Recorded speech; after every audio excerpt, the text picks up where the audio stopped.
guest speaker present here from NITI Ayog, Government of India, National Disaster Management Authority, Government of India, National Institute of Disaster Management, Government of India, and all our other international speakers and all our respected participants. So as we all are aware that climate change is no longer a distant concern, but a serious threat to humanity. And in 2021, during the UN Climate Change Conference, COP26, Honorable Prime Minister of India, Sri Narendra Modi, announced Mission LiFE, a scheme to bring individual behavior at the forefront of global climate action narratives. Keeping this in view, Mission LiFE division of NITI Ayog, Government of India, organizing this global outreach program for building community resilience.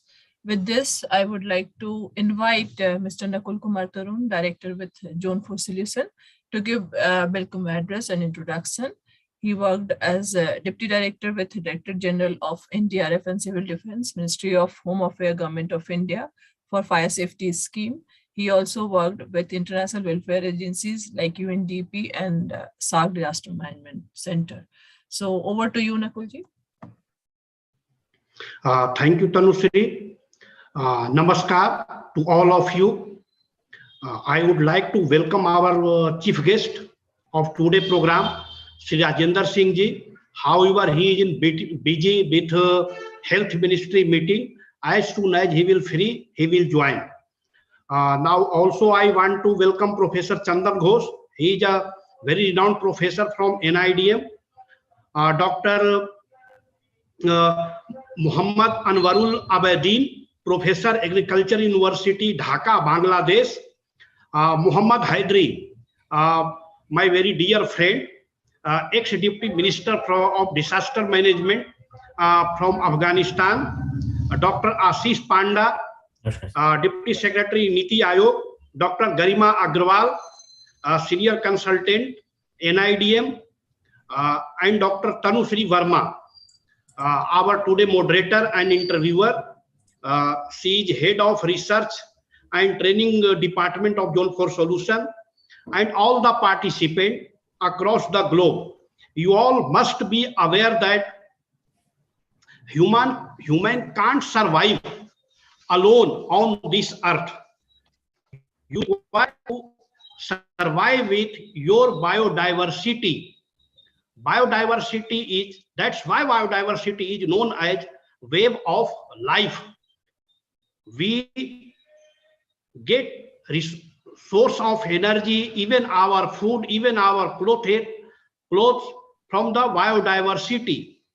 According to Intergovernmental Science Policy Platform on Biodiversity and Ecosystem Service, a quarter of a species identified till date is threatened. Till date in 2019, about to 1.75 million species were identified. But as a human, we have to protect all 17 million species to survive peacefully and healthy on this earth. We have to respect our nature, or otherwise we may vanish with our biodiversity. For same, we require to change the way we used to travel. We used to construct our home. We used to cook our food. We used to light our home and working places. That's why our PM, respected Sri Narendra Modi ji, started a mission known as LiFE mission. Change the lifestyle for environment.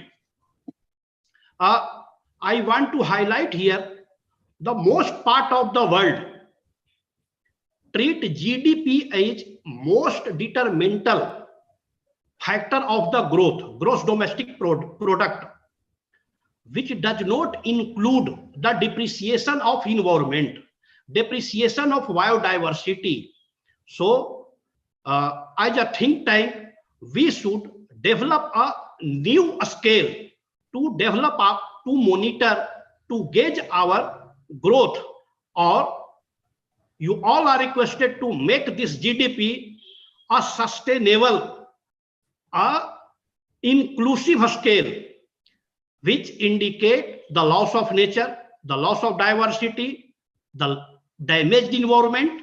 Then we can say we are a good human being. So I am handing over to the mic to Tanushree with this. Thank you, Tanushree. Again, I am welcoming everybody. Thank you.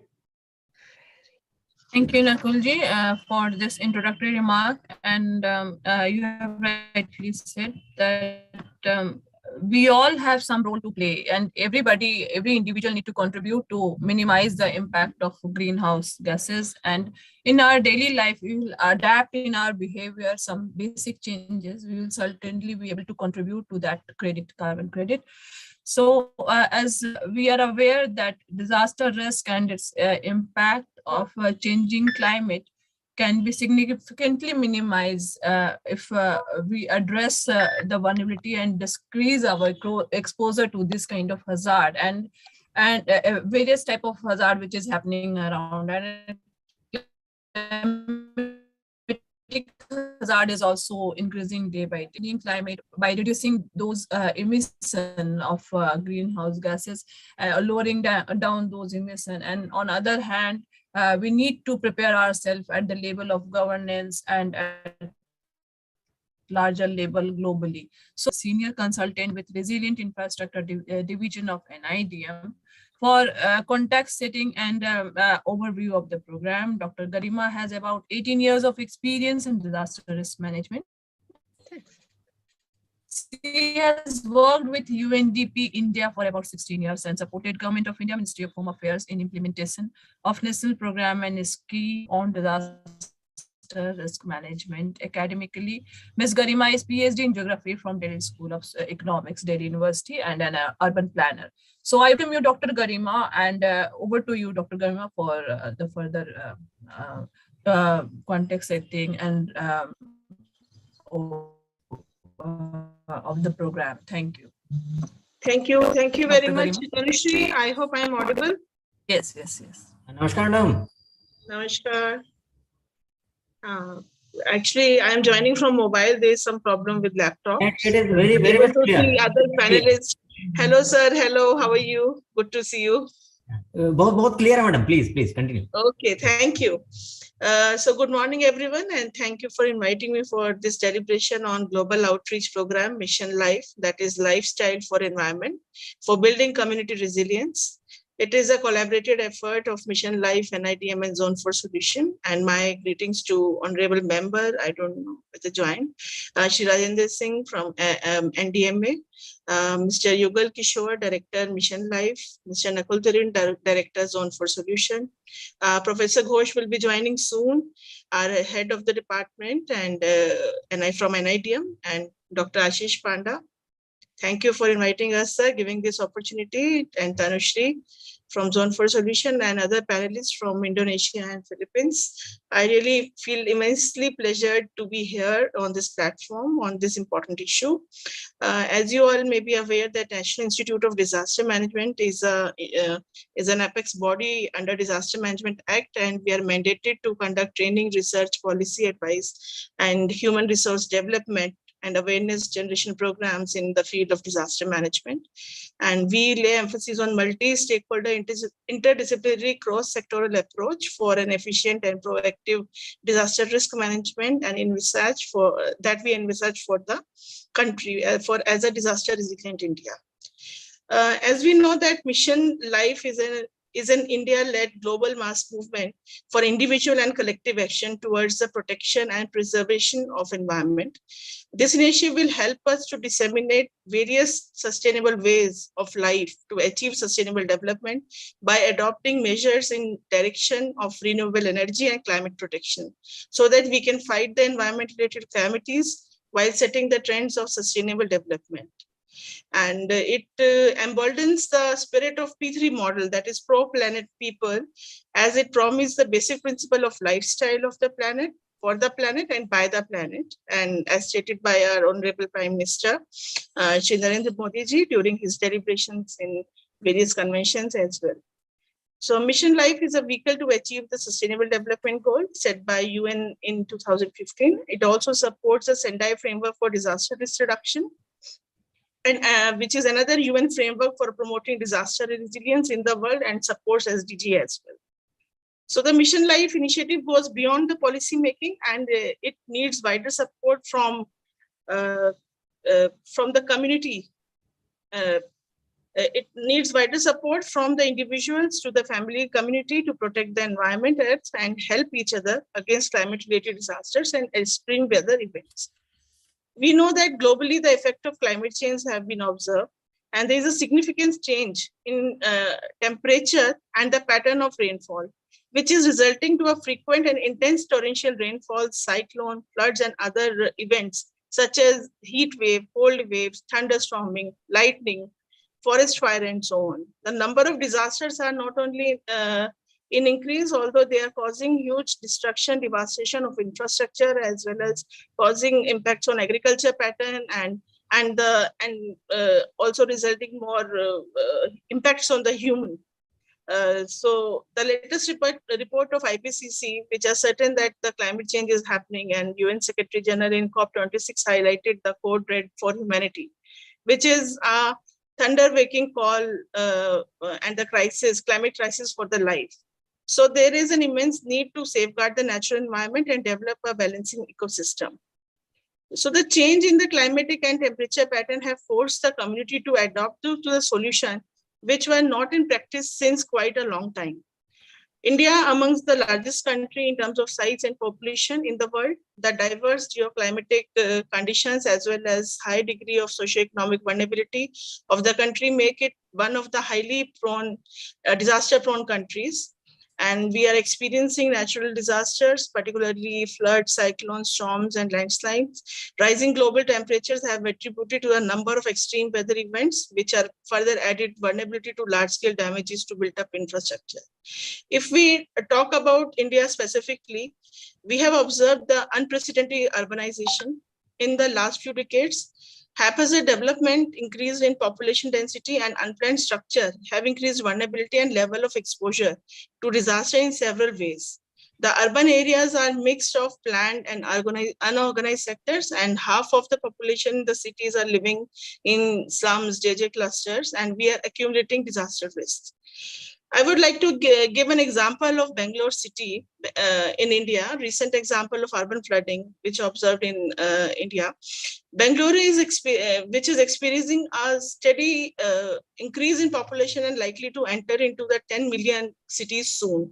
It is an IT hub of Asia and called as Silicon Valley of India. The city has originally planned as a garden city, and it was interconnected pond to give protection to the city from floods and drought. It also helped the way it was planned, actually, it was also helped to keep groundwater recharged and green cover intact. Few months back, the city was flooded because of the called as urban flooding, and one of the reasons of climate change and temperature and all that.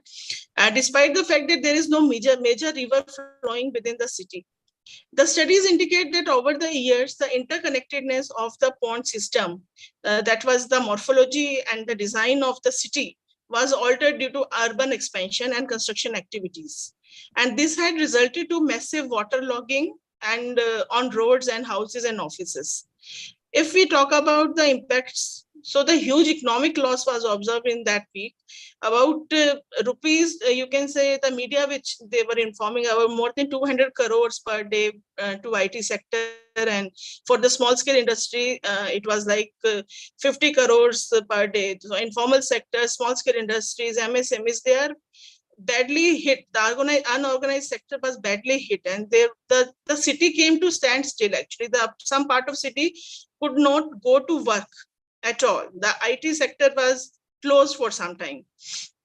Apart from that, there was huge impact on the infrastructure, such as power supply, housing sector, communication, transportation. So the situation could have been avoided easily if the urban expansion could be planned. with the proper norms and according to the morphology of the city, and its natural irrigation system could have been kept intact. Another aspect is the timely cleaning, the desilting of lakes, drainage system, and sewage system, so that their carrying capacity remain maintained. And another important point to add in this is the cities, when they were planned for certain number of population. And because of this urbanization and immigration and so much of population has increased, that the drainage system has not, the capacity of the system, the sewerage system and all have never increased. But you can say the pressure on the urban services but got increased. So these situations need to be checked in, because now, because of climate change, we have these frequent kind of disasters. So we can see that when cities bear extreme climatic influences, the routine operation suffers, and demand of urbanization in developing nations such as India have consistently intensified the gap between development achievements and people expending wants. State governments and other stakeholders have been responding to these continuous difficulties, but limited development gains are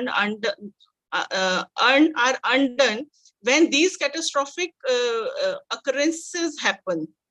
While planning and laws may play a very important role in predicting and mitigating future risks, in many circumstances, risk reduction policies can reduce harm to the individual and communities in the long run. So now the time has come when we should talk about inclusion of disaster risk reduction and climate change adaptation measures into various stages of development planning, and also implement the same issues on the ground.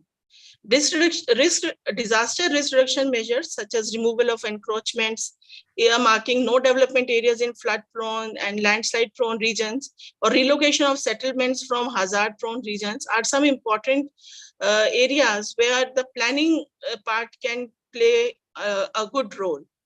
At the same time, building bylaws, revision of building bylaws, development control regulations, and development plan needs to be reviewed and updated as per the changing pattern of the climate and the needs of the cities. Already several policy level initiatives are going on in India. Recently, NITI Ayog has also reviewed the urban reforms, planning reforms in India, and they have came up with the recommendations that there is a need to understand the extreme weather events, and accordingly the planning of the cities need to be changed. The entire protocol is required change, and it becomes redundant in the present context. They have also highlighted that there are several urban looking villages which are actually got urbanized, but they are still functioning under the definition of villages. So that is also another area. Haphazard development will continue if we don't recognize them as ULBs or urban areas, or we don't have development control regulations for such areas. So the problem will continue. So there's a need to check into that. Already, as I said, policies are going on. One of the challenges to make the efforts towards curbing the global warming. There is a need to take drastic steps to change or steps to cut carbon emissions and greenhouse gas emissions to reduce the temperature rise. Last summers were extreme in India, and several cities, including Delhi, faced heat island impact.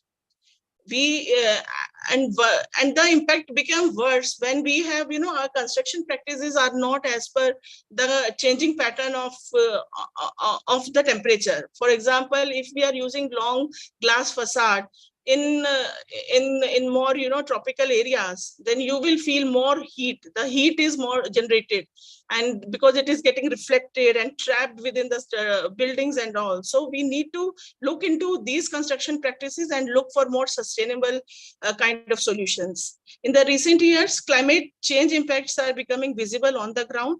Degradation of coastal lands, be it Sundarban region or Western Ghat, because of the torrential cyclones and rains, and the incidences of floods and landslides have increased, and they are causing non-livable conditions over there.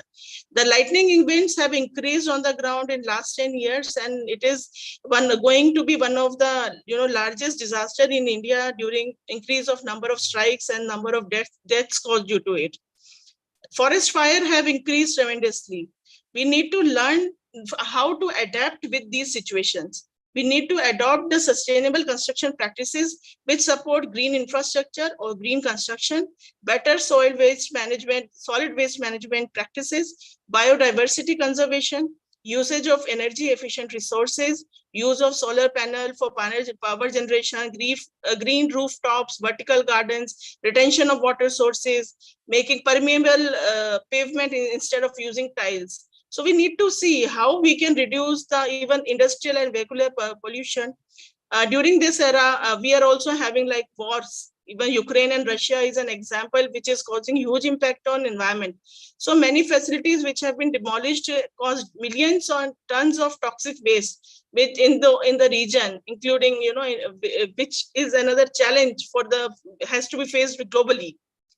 So risk sensitive land use planning is another emerging area which need to be considered in India by building sustainable cities. We need to build partnership with various agencies which are working in the area of development and climate change and risk reduction to encourage sustainable solutions for sustainable development.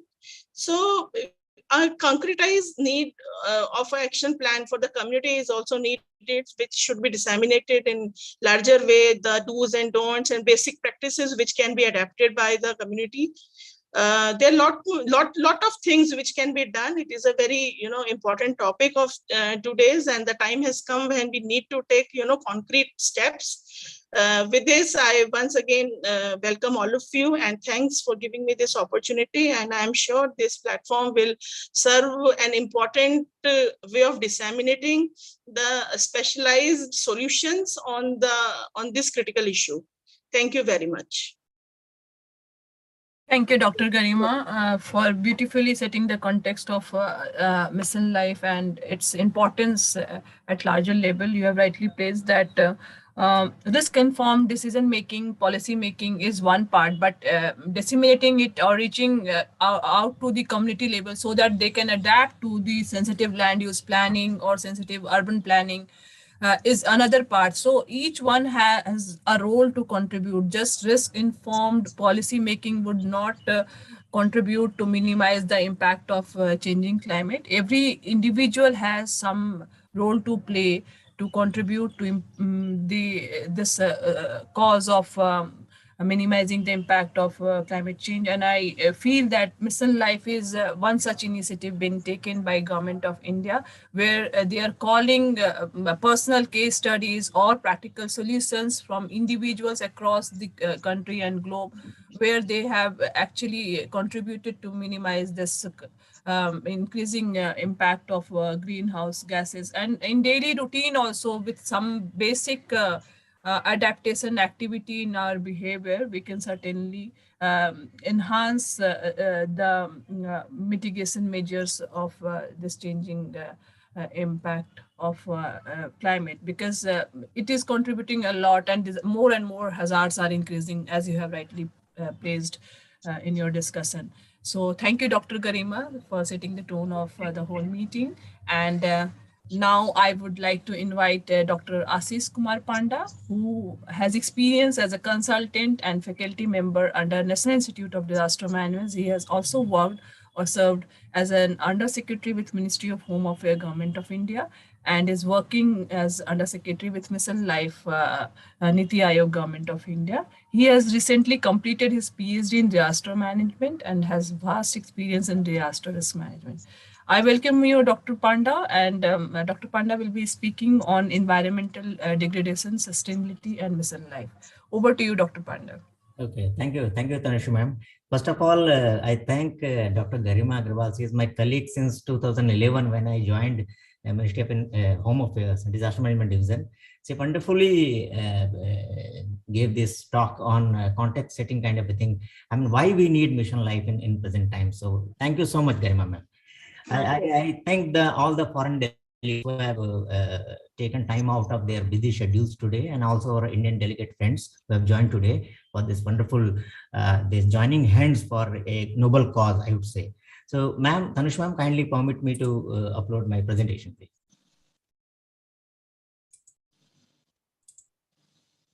Paramit, kindly give the access to sir. It is denying me access actually right now. Nakul sir, please. वो धर्मवीर आपको दे रहे हैं. हाँ ठीक है, हो गया. Done, sir. ठीक.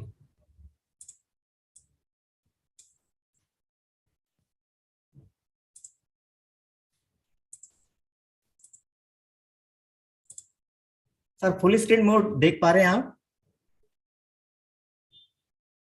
हेलो, हमें तो बढ़िया दिख रहा है. हाँ ठीक है. Thank you. So first of all, at the very outset, I thank each and everybody present here to give me this opportunity to talk about Mission LiFE. Mission LiFE is a new scheme of a thing, you can say pet project of Honorable Prime Minister Modi ji. He says that now time has come, time has arrived when we need to take everybody along with respect to working hands together with respect to saving our environment and our natural resources in such a fashion that our future generations will be in a position to thank us for saving natural resources for them in times to come.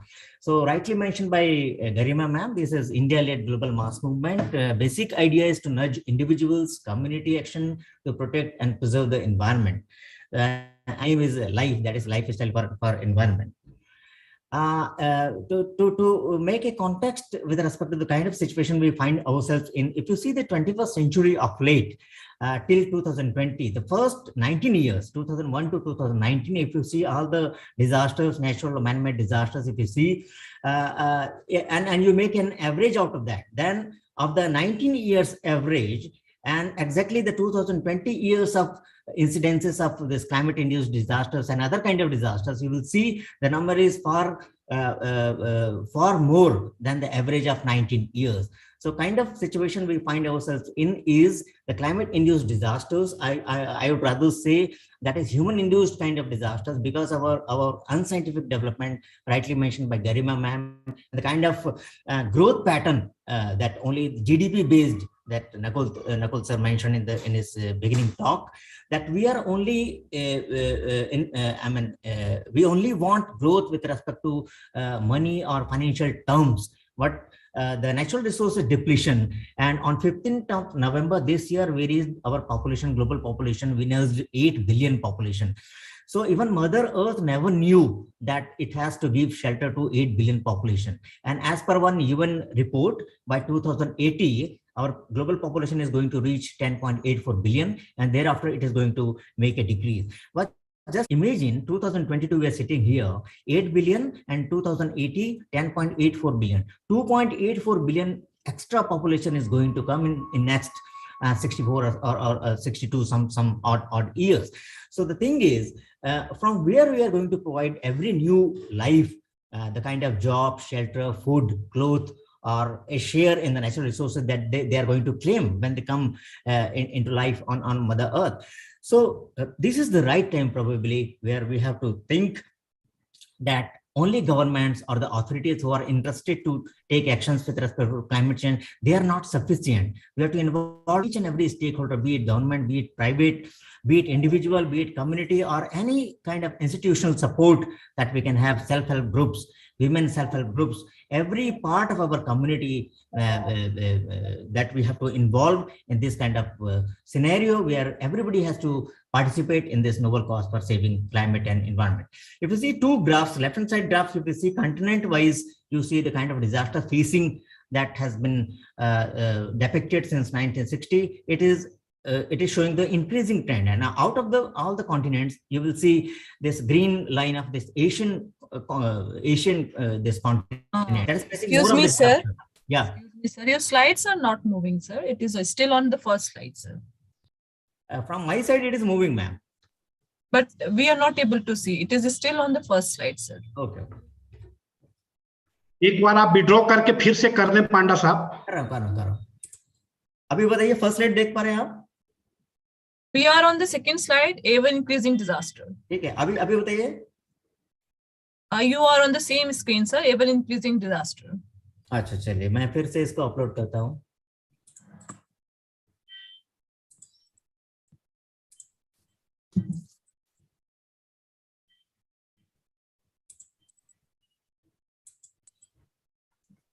अब change हो रहा है? उसी screen पर है sir, ever increasing disaster. या तो आप उसको प्रेजेंटेशन मोड में लेंगे शायद तो बेटर हो पाएगा। अभी आया थर्ड स्लाइड आपका। अभी आ गया? प्लॉट, हाँ प्लॉट इज देयर। तो मुझे क्या लग रहा है कि फुल स्क्रीन करने में शायद प्रॉब्लम हो रहा है। इसी मोड में यदि आप देख पाए या चलेगा? हाँ जी सर। ठीक है, so if you see this particular slide, left hand side, this graph I was mentioning that out of many of the continents, the Asian continent is the continent which is facing these kinds of disaster in major fashion. And out of Asia, India is the country which is facing climate induced disasters like anything. I can quote two examples. 2013 we saw the Kedarnath tragedy, this glacial lake outburst we saw, and again 2021 in Chamoli. India was the only place across the globe where in 10 years spanning this time, we observed two major glacial lake outbursts. That is because of this climate change issues only. Right hand side graph, if you see, because of thanks to our scientific and technological advances, and also because of the lessons learned from the previous disasters, the mortality rate, definitely we have been in a position to reduce. This red line is going down pertaining to disasters. But if you see the green and this blue line, the disaster occurrences and also the economic losses associated with disasters it is increasing like anything. So it is again going to curb upon the advances, curb upon the GDP growth that the world is envisaging in times to come. So from that angle also, from economic growth point of view also, we have to make a mechanism where we have to involve each and everybody to reduce the impact of disasters on each and everybody, and specifically with respect to protection of environment. Rightly mentioned by Garima ma'am, this IPCC working committee that is kind of a code red for humanity.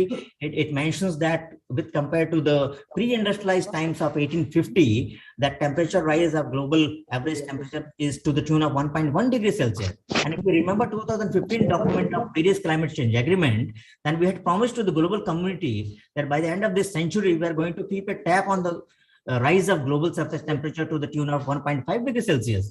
And just imagine we are in the year 2022, and the rest of the 78 years, how to keep a tap of temperature global rise to 1.5 degrees Celsius when we have already reached 1.1 degrees Celsius. So this is a very alarming kind of situation.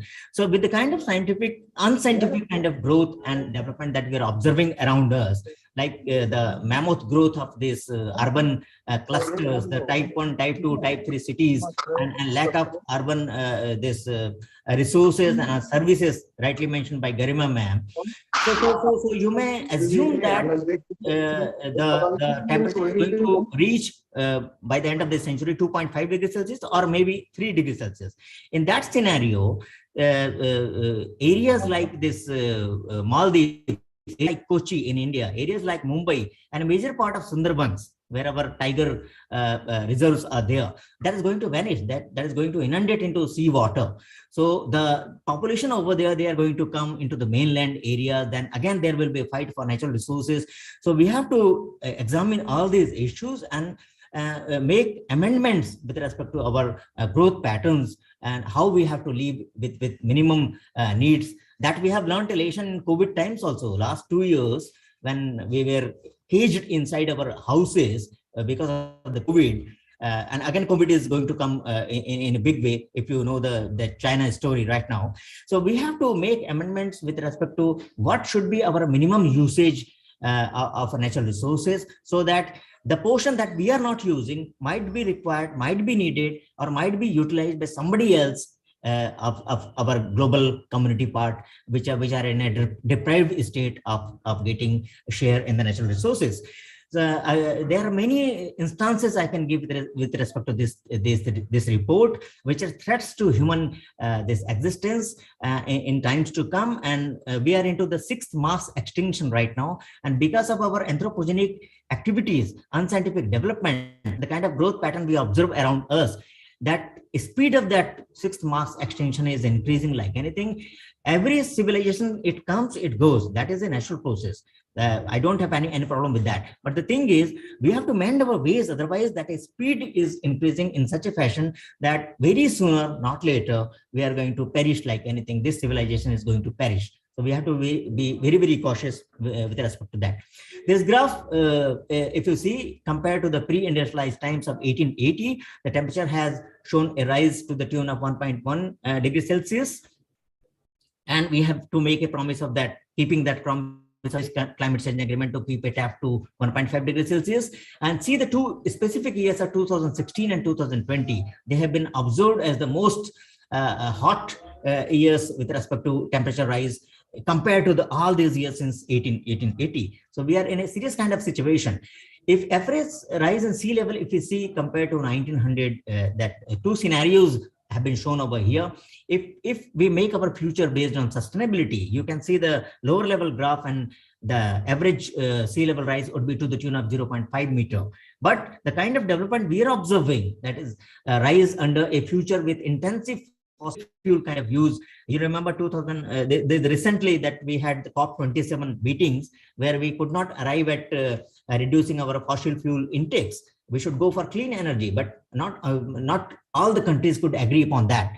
So seeing this kind of scenario where all the countries are not on the same platform, not in tuned with respect to using what kind of energy in future, and also the kind of ice sheet instability with respect to global rise of temperature. This upper graph, if you see, there is every possibility that we are going to see 1.75 meter of rise in this sea level. So that is going to create a serious kind of threat with respect to civilization, which is living in the coastal areas. So we have to be very, very cautious with respect to that. If you see these human influence, there is a concrete evidence that it is the reason, anthropogenic reasons are there, which has warmed the climate over the year 1852 to the present times. Two simulation exercises were done in the IPCC 2001, that's summary report that is there for the policymakers. One simulated exercise with respect to only natural factors they considered. It shows temperature rise wouldn't be that much. But if it was observed with respect to simulated human and natural factors put together, it means anthropogenic reasons, unscientific ways of development, then definitely this 1.1 degree temperature rise was corroborated with respect to the simulated exercise. So definitely human influence is there. It is a proof that we are the culprits, we are the people. And you will also agree with me that during the times of 2 years of that COVID, when we are caged inside our homes, the nature was flourishing like anything. जो प्रकृति थी वो बहुत अच्छा grow कर रही थी. तो इसका मतलब out of all these biodiversity species, millions of species, only human beings, if they are inside the houses, the nature progresses like anything. So that way we have to learn lessons where we are moving our civilizations into in times to come. Now, with respect to the developed countries' contributions to this climate finance, if you see this graph,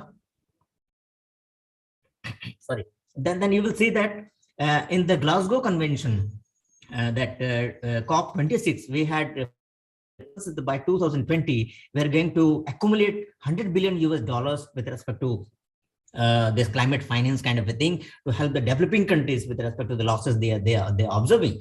But we could not meet that target, but maybe COVID was the reason. So this target has been enhanced to 2023. So by 2023, we expect that all the developed countries will come forward and come up with $100 billion for helping the developing nations. In the recent COP27, another kind of fund has been proposed. This has not yet been approved, but has been proposed. This is loss and damage fund. It says that developing countries are facing the losses and damages with respect to climate change issues.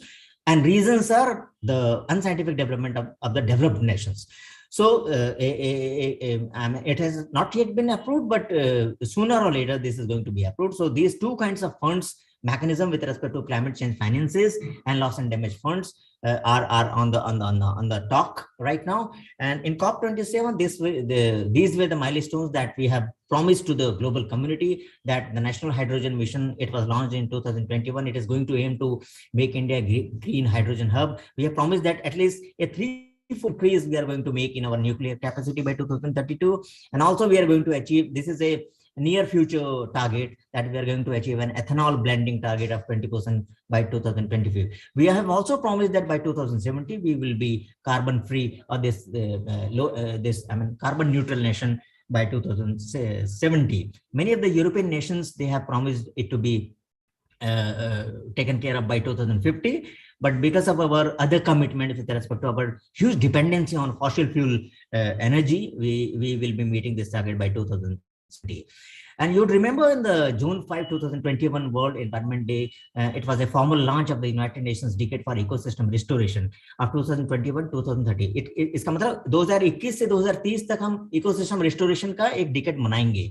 The moment we use the word restoration, it means we have erred somewhere. We have made some grievous mistakes in our past, and that is why we have to make amendment. That is why we have used this word restoration. It is going to be lots of efforts with respect to institutions, missions, for massively scaling up the restoration of degraded and destroyed ecosystems.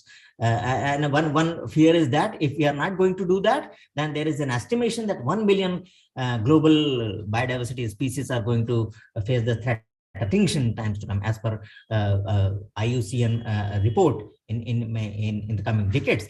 So we are in a very grievous kind of situation, be it biodiversity species, be it our ecosystem conservation, be it our natural resources, and so on and so forth. So this is the time probably that with this mindset, this mission LiFE was thought upon, and we need action from each and everybody from the globe. This is a wonderful slide mentioning Earth Overshoot Day. It says that every year Earth has some capacity to regenerate the natural resources that we keep on using. If you see the 2018, this day fell upon August 1. It means by August 1 on 2018, we had already utilized the natural resources Earth could have regenerated on 2018. So it means we are utilizing more than one Earth to live upon. So present calculations say that we are using 1.8 Earth, and as I mentioned earlier, that by 2080 our global population is going to reach 10.84 billion. So we might be needing 3 Earth. So from where we are going to bring 2 additional Earth to live upon? So that is next to impossible. So that way we have to think with respect to the kind of population rise we are observing, the kind of growth pattern we are observing around us. We have to change mend our pathways of this growth, our development, and we have to learn with living with less, and so that we can protect natural resources for our future generations in times to come.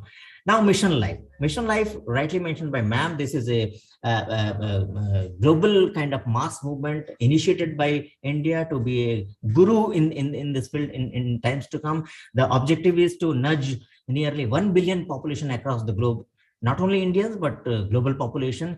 And in the Glasgow Convention that November 2021, Honorable Prime Minister Narendra Modi ji mentioned this word, life means lifestyle for environment. He mentioned that there is a need for all of us to come together and take lifestyle for environment forward as a campaign. So specifically, Modi Sahab mentioned that this should be mindful and deliberate utilization instead of mindless and destructive consumption. So this is going to be collective individual behaviors. Why we need Mission LiFE? Because we have to involve each and everybody. We can't leave everything upon the government and authorities. So individuals, communities, institutions, missions. So every individual person or a group of persons put together, they have to come forward in a collective way so that we can help our respective governments, our communities to come up with solid ideas how to save environment in times to come. Another aspect why Mission LiFE was important, because in the first phase our idea is to change in demand. individuals across the world to practice simple yet effective environment-friendly actions in their daily lives. This is our motive. And once this is done, there will be change in supply. The manufacturers, the industrialists, they have to change their making product ways. Changes in large-scale individual demand are expected to gradually nudge industries and markets to respond and tailor supply and procurement as per the revised demands. The third phase will be when the individuals have changed, when the industry has changed because of individuals' needs, changed needs, then comes the change in policy. By influencing the demand and supply dynamics of India and the world, the long-term vision of Mission Life is to trigger shifts in large-scale industrial and government policies that can support both sustainable consumption and production. So based on these kinds of these motives, this Mission Life was launched, and we are the only country who have included LiFE in our nationally determined contributions, that is called NDCs, our commitment to the global community with respect to saving environment. And on 20th October 2022 in Kevadia, Gujarat, that below that Patel Saab's that Murthy, Honorable Prime Minister launched Mission Life globally in the presence of UN Secretary General Mr. Antonio Guterres, and more than 120 mission heads of India, they were present over there. And also we showcased the video messages of world leaders from Argentina, Estonia, France, so on and so forth, 11 countries. And it has been decided right now that the Indian version of Mission Life will be taken care of Ministry of Environment, Forest and Climate Change, and the global part will be taken care of by the NITI Ayog. That is why I am here to request each and everybody to please come forward and be a party to this noble cause.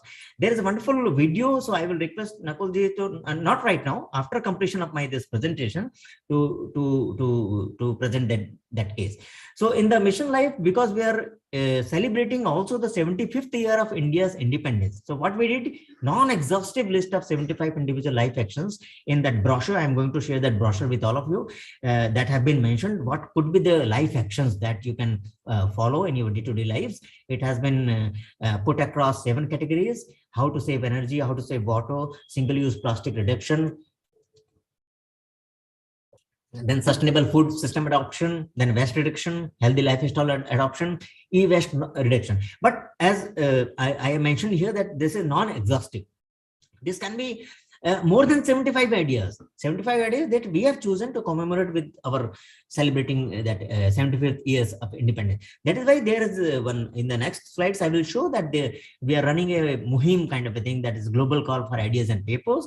We're requesting each and everybody, not only from India but across the global that community, please come forward with your ideas. What could be your idea of saving environment or saving natural resources in times to come? So I will request each and everybody present here in today's program. 31st this December is the last day. Please come up. This is a very simple Google form. I will share that form with all of you. So please come forward with your ideas. This video we will show at the end. So why life? Life is important because another report of United Nations, it says that like I mentioned, 15th of November, we reached 8 billion population. So 1/8 of that population, say 1 billion, if they are going to practice this pro-climate behavior, this lifestyle kind of behavior, then a possibility that we are going to reduce the carbon emissions by 20%. This is a huge thing if we can do that.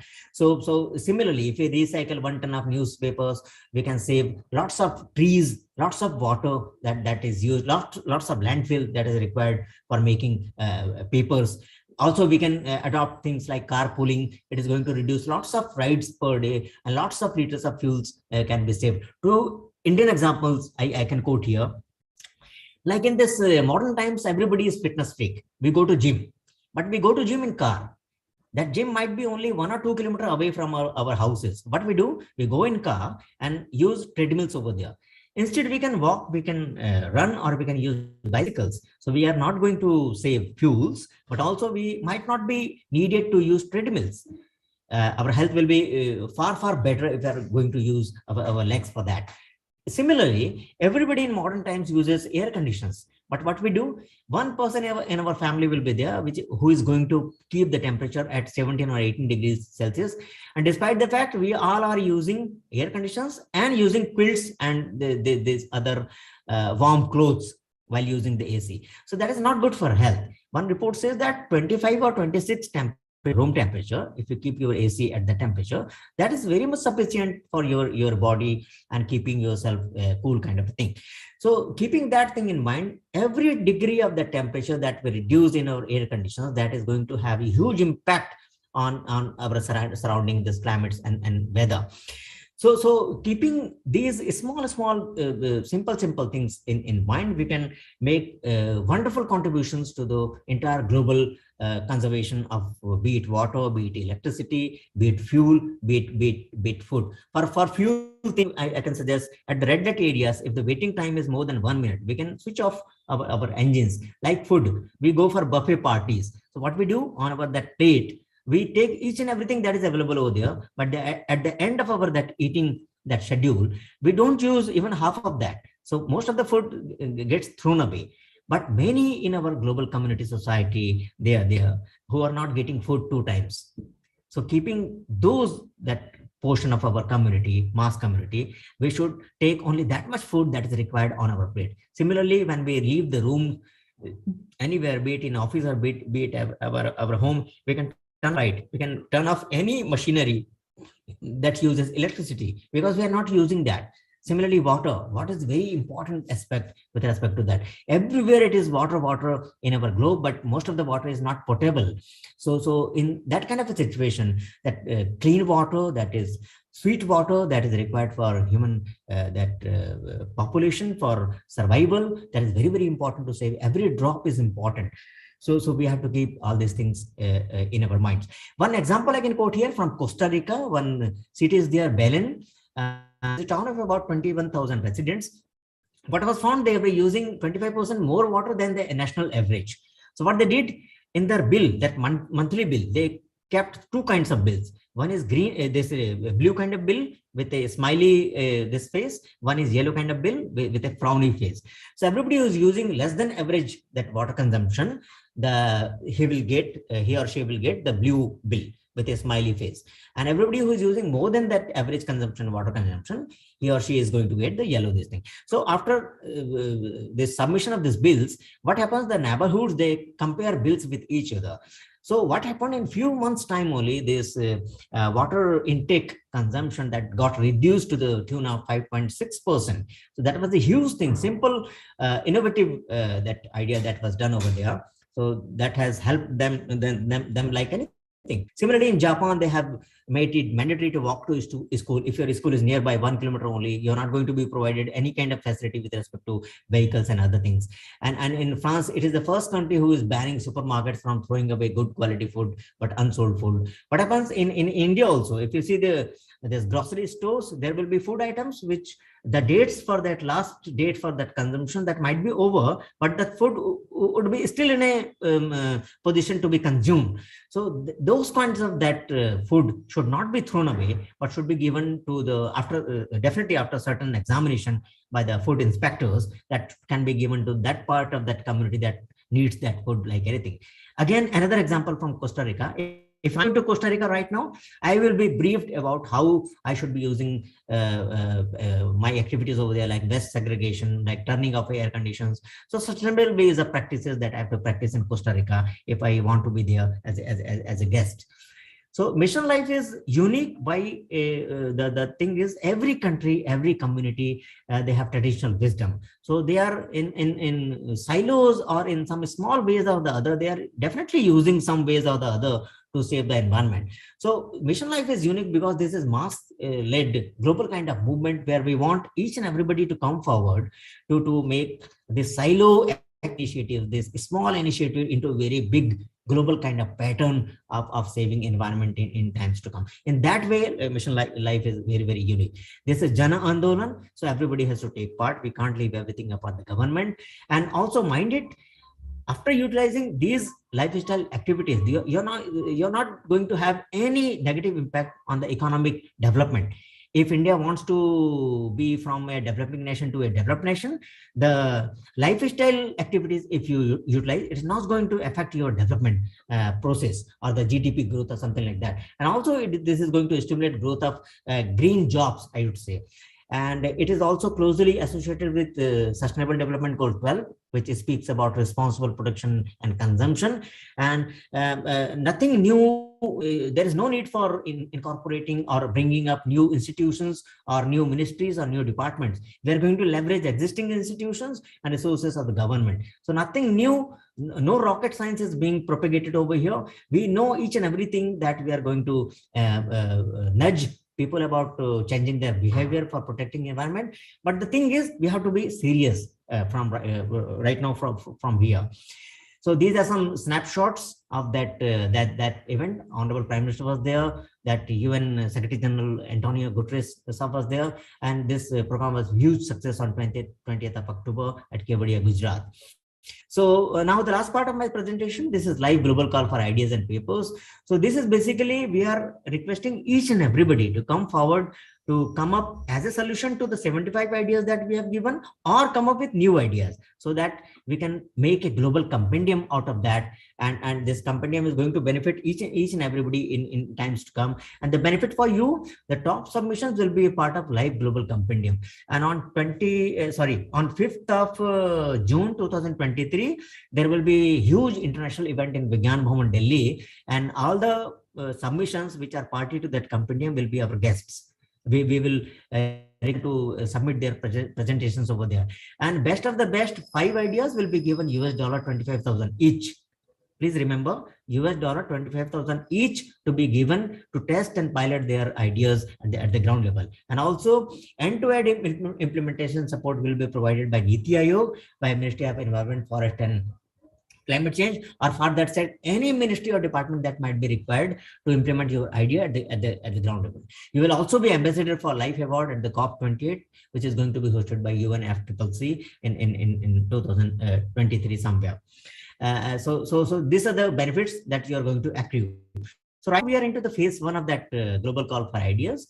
You have to submit ideas till 31st December 2022. This can be a very simple idea, and on this Google form that is very easy. I will tell you how to fill it up. Only 3 questions have to be answered. First question is the kind of behavior change you want to make in individual and community. Second thing, how you are going to implement at the ground level, the action points. The third thing, whether it is possible to measure the impact of your idea implementation at the ground level, whether you have to you can produce some kind of data sets which is going to prove that yes, your idea, if implemented at the ground level, will definitely bring some kind of impact over the local community for that.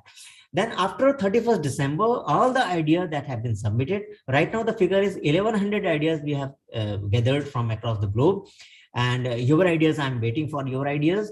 Please fill it up till 31st December 2022. After that, there will be a committee who is going to send responses to those ideas which have been shortlisted. They will again get 60 days to make their idea in a detailed kind of paper kind of presentation. And if you want that support, research associate support, that will also be provided to you if your idea is selected for phase 2. And the submission date for that phase 2 thing, it is going to be 28th of February 2023. Thereafter, one evaluation committee is going to evaluate all those phase 2 shortlisted ideas, detailed papers.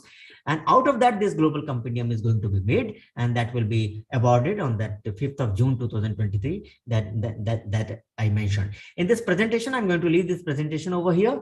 The first link that you can see, that is the Google form, where that link to apply there is. And second thing is the entire brochure of this Mission Life. You can avail that on that. The third request that I'm going to make to all of you, the third link, that the bottom line link, is the pledge. I mean, this is a kind of pro-planet people exercise that we are observing across the globe. So if you open this pledge electronically on your mobile or your laptop and desktop, things like that, you can make a pledge. It takes only 1 minute. So a certificate is generated and a certificate is given to you then and there. So I will request each and everybody to kindly take pledge of Mission Life with respect to that. Thank you so much for giving me this opportunity for this short presentation. I will request Nakul Saab to kindly run that video. In my desktop, I couldn't run it because of that software issue. So I have sent that video to Nakulji, and now he will try to showcase to you. A wonderful video. Everybody should see this video. Wonderful video. Everybody should see this video. हम लोग चलवा रहे हैं उससे, पांडा साहब, आपका इतना अच्छा वीडियो है, हम उसे चलवा रहे हैं. Thanks.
अच्छा, आवाज नहीं शेयर हो पा रहा है, तो हम लोग फिर इसे कोशिश करेंगे पांडा साहब आवाज के साथ चलाने के लिए। आपका माइक म्यूट है। सर मेरा अनुरोध है, वीडियो चलने दे, नीचे जो मैसेज आ रहा है उसमें क्लियर है वो। अच्छा ठीक है, ठीक है।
थैंक यू पांडा साहब।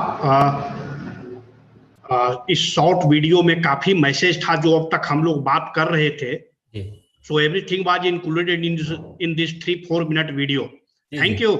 Thank you sir. Tanushree, Tanushree नमस्कार। घोष साहब नमस्कार। घोष साहब का माइक बंद है। हाँ माइक बंद है सर। अंजलि मैम नमस्कार। हाँ नमस्कार नमस्कार। अभी आया सर, नमस्कार। बहुत अच्छा प्रेजेंटेशन, बहुत अच्छा इम्पैक्ट सर इसमें दिया है आपका प्रेजेंटेशन प्लस वीडियो, मैं देखता रहा। Thank you sir. Tanushree ji thank you Panda ji. I would just like to check if Professor Anwarul is still with us. Professor Anwarul from Bangladesh. Yes, he is waiting. Actually, he has to go, so he is in hurry. I'll quickly welcome him. Yeah, I quickly welcome him. And I request you to Go ahead with your talk, sir. Thank you very much. From Bangladesh. Tanushree, would you please able to give the permission to share the slides? I have only 5 slides.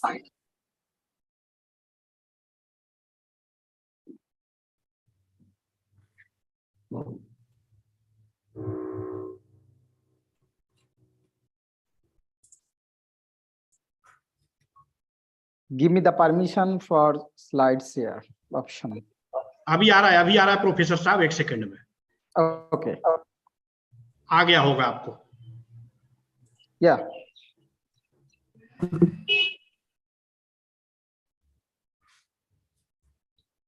Is it visible to everyone? Yes, first class. Okay. Thank you very much. Good afternoon.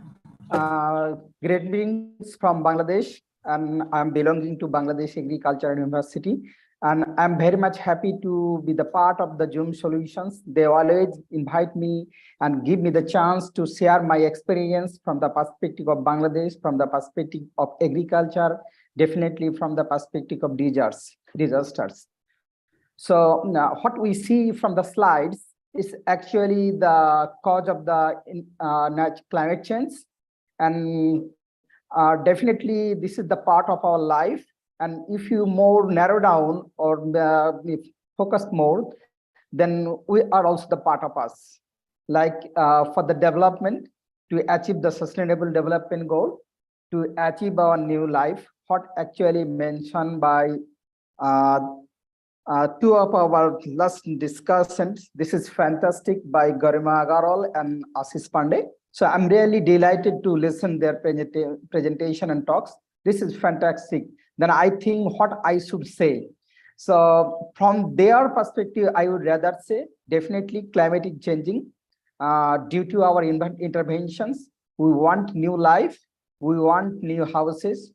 We want too many of new jobs. And all these surroundings, we are deteriorating our environment as well as our soils. So from that perspective, if I'm saying something from Bangladesh perspective, if you see the map of Bangladesh with 3 sides surrounded by India, so they are our really neighbor. And in Bangladesh, we have divided like 4 types of things. The eastern part, the Howrah area, this is the low-lying depression. And the center of this is the Chorland, because we have thousands of rivers. So every time river banks break down and there is a new land formation. We have north part, the drought problem, and the south part close to the Bay of Bengal, we have like cyclone and different types of problem. And in the center of the red color things that are the mega city, and definitely mega city contains of different of pollutions. Whatever we say, if we say it's like air pollution, if we say the waste management pollution, if you say the mass population pollution. So all these things actually belongs to the activity of us for our new life as well as definitely for our comfortness. So when if you think our comfortness, or we are putting pressure with the environment, and with the addition, we will create more pressure to the environment. So this is the challenging part to make it more sustainable. What say about by Ashish Pandey, like the LiFE, the campaign by the Narendra Modi ji. This is fantastic. I do appreciate it when I was in last month in India. So this is really a good thing. But apart from this, when we talk with our climate, we have to think about this. If we go for the projection, like cyclone is a big disaster in our country. This is the scenario that I don't want to say like this. And if you go for the floods, this is the very common phenomenon in Bangladesh. Every year we are facing floods 2 or 3 times. There's a major devastation in the livelihood, in agriculture, in our life, and of course, definitely, finally, it's triggered to our national economy, as well as it's also for the balance of our economy and our people's livelihood. And we have also drought, what I mentioned in the previous slide about these. We also face that part because the dryness is not the drought of the sub-Saharan country, but this is the drought of agricultural drought. This is due to the precipitation variation. And apart from this, we also face the tornado. sudden cyclone is wind speed destroy the structure and the lives as well. So from this perspective, if you narrow down one for the cyclone, so in the next slide, you see this is the map of Bangladesh. And if we consider about the face of the climate change, definitely it have positive or negative intervention. That is the increased flooding. This is one of the trigger line. Then including storm surge days, that's on the another trigger line. Apart from this, definitely we are facing the increased moisture stresses because due to the water scarcity, and definitely it also triggered by the temperature extreme event. And finally, if we think about this, the salinity intrusion, the greater part of the western part, that's actually the another option. So if we think about the narrow down the salinity problem, and if you see it more closely, then this is the map of Bangladesh, and it's like 2012. This is the scenario. If you think like this, that if you see live level, like only 2% of land is inundated and affected by the salinity problem, and 0.2 million metric tons of production already destroyed, but that type of particular thing. If we see the prediction by the 2050, that's also increased the sea level because the global warming as well as the salinity problem, like more of the double, like 0.5 million metric tons of production also have the severity. This is the 2% of the total production. So that's another challenging, because already Bangladesh government prepared a Delta plan like in 2100. So with that projection, if this continues, then there will be really a severe problem in the southwestern part of Bangladesh. Like 17.5% of land is the problem of the sea level. At devastating flood may occur the crop failure. So from the very basics, still not facing that kind of problem. But this scenario, if goes on, due to the prediction, if we say the IPC report 1.5 degree, this is current report. So this scenario, if goes on, there will be a massive devastation in our country that faces the crop failure. Because currently the problem, I'm saying like the nature as well as human. So this is the human intervention, like Russia, Ukraine things. That's actually global people now facing the food problem. So apart from the climate, we the people also have some possibility to make it more devastation. So this is the one aspect, the climate change. If we go for the another aspect for the human intervention, this 5th December, the World Soil Day, the main manifesto is soil where the food begins. So soil is the key aspect to produce more food. So if we intervene it more, definitely we will face the food deficit. So how we will food deficit? If we say like this, like what I am starting with our talk, like we are preparing too much of bricks to make the infrastructure, to make it more resilient. And this is the positive aspect of development. But the negative aspect of development is due to the production of bricks, they actually need the topsoil. Topsoil rich in organic matter, that's the source of the nutrient and provides more nutrient for the food production. But the farmers, why sell their topsoils? Because this is their cash return. They directly get the money from the owner of the brick field. So they give the money and they cut down the topsoil from their agricultural land. So in every year in Bangladesh, normally 0.1% of land is decreasing due to the urbanization, due to the population, new construction of roads. So all the development works. But finally, what it happened, if topsoil is removed, it will take 10 to 15 years to make it again the restoration of that particular land for the crop production. So this is one of the big challenge, I may say, because this 5th December 2022, the World Soil Day, they mentioned soil is the main mass to where the food begins. So if we destroy this type with this intervention, for meet the global, definitely the SDGs, resilient infrastructure, for our good life and health, it should be necessary, but we should find out some alternative. And apart from this, when they produce the bricks, there is a huge amount of smoke. That also make the environment deterioration. So these two aspects, one aspect is the environmental degradation that's caused from the perspective of the climate change. And another aspect with the people, what Ashish Pandey said, with the main culprit, when we think about our comfort zone, then we are deteriorating our environment. We're forgetting our future generation, because we are now still good, but we don't know after 10 years, 25 years, 100 years, what will be happen. If we pressure on our earth or land, then there will be massive change that will destroy our whole nation or whole globe for our comfort zone. So in that perspective, definitely it's very hard. There is a lots of options that might helpful to reduce that of environmental degradation and crop failure. But I am very much keen to this, like we need to think about the stakeholder involvement. Definitely government should be the center, but we all should have also responsibility.